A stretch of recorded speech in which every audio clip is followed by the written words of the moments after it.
HAR just dropped their 10 communities Houston homebuyers loved in 2025. Number one, Brookshire. Two, Waller. Three, Crosby area. Four, New Waverly. And number five, Dayton.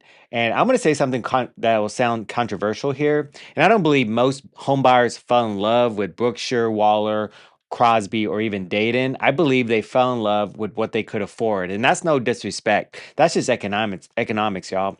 And according to HAR's 2025 data, 7 of the 10 most loved communities had average prices below the Houston average.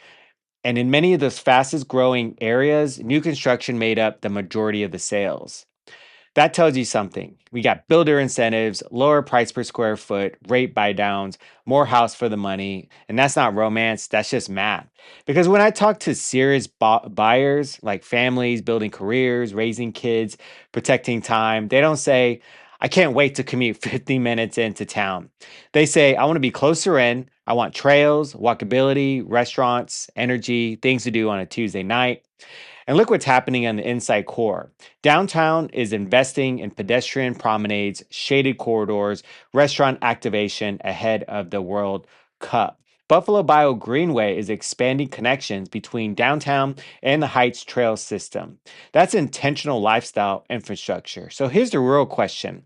If affordability wasn't a constraint, would most people choose the outer edge or would they choose proximity? Notice something interesting. You got Royden Oaks, Afton Oaks, Inner Loop Luxury still saw a 40% jump in transactions. That wasn't driven by discounts, that was driven by preference. So, this isn't about suburbs being bad, it's about understanding pressure. So, when rates rise, buyers move outward. When affordability improves, demand compresses inward. That's how markets breathe. So, if you're buying, ask yourself, are you choosing lifestyle or choosing leverage? If you're selling closer in, you need to understand what happens when that pressure shifts back. If you bought far out purely for affordability, you should be thinking ahead. What happens when the market rebalances?